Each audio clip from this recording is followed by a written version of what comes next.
Aku bukan tipe orang yang percaya hantu. Bagiku, cerita-cerita tentang makhluk astral hanyalah mitos untuk menakut-nakuti anak kecil.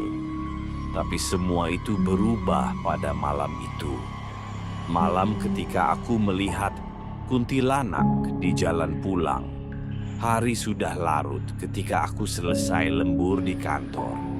Aku pulang naik motor melewati jalan pintas, jalan kecil yang membelah area perkebunan dan pemakaman tua.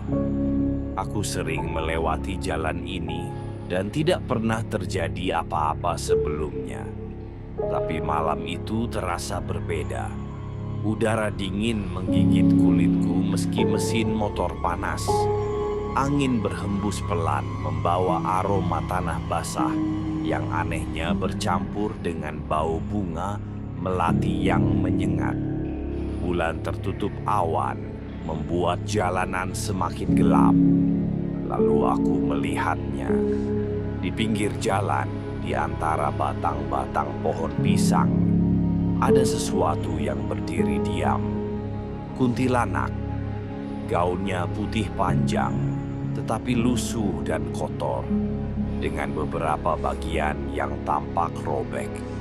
Rambut panjangnya tergerai menutupi sebagian wajahnya. Matanya merah menyala dalam kegelapan, menatap langsung ke arahku. Aku langsung merinding. Tangan gemetar di stang motor. Jantungku berdegup begitu kencang hingga rasanya akan meledak. Tapi aku berusaha tetap rasional. Itu hanya bayangan. Itu hanya ilusi mata. Itu bukan kuntilanak sungguhan. Aku menekan gas, mencoba berlalu secepat mungkin.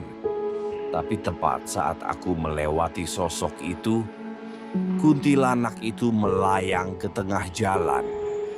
Aku menjerit dan membanting setang motor.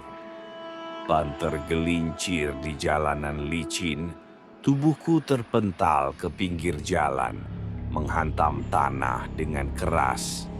Pandanganku berkunang-kunang dan rasa sakit menjalar ke seluruh tubuhku.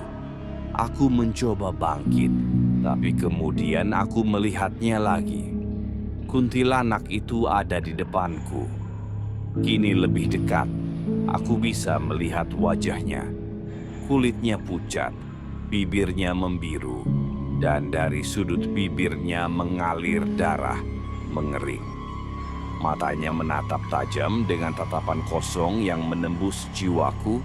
Ia tidak bergerak, tidak mendekat, tidak mengeluarkan suara, hanya diam, menatapku. Lalu, kuntilanak itu berbicara, "Jangan pulang ke rumah." Suara itu serak, bergema, seolah berasal dari dalam kubur. Aku membeku. Aku tidak tahu harus bagaimana. "Jangan pulang ke rumah." Suara itu terdengar lagi. Kali ini lebih tegas. Aku hanya bisa menatap, ketakutan. Sampai akhirnya kuntilanak itu tiba-tiba menghilang. Begitu saja, seolah tidak pernah ada. Aku buru-buru mengambil motor yang jatuh dan menyalakannya. Aku harus pergi dari sini. Aku harus sampai rumah. Tapi saat aku hampir sampai di gerbang rumahku, aku melihat sesuatu yang membuatku membeku di tempat. Pintu rumahku terbuka, dan di dalamnya aku melihat diriku sendiri. Aku sedang duduk di sofa, wajahku pucat, mataku kosong, dan ada darah mengalir dari pelipisku. Aku melihat seseorang berdiri di belakang tubuhku. Seseorang yang memegang pisau.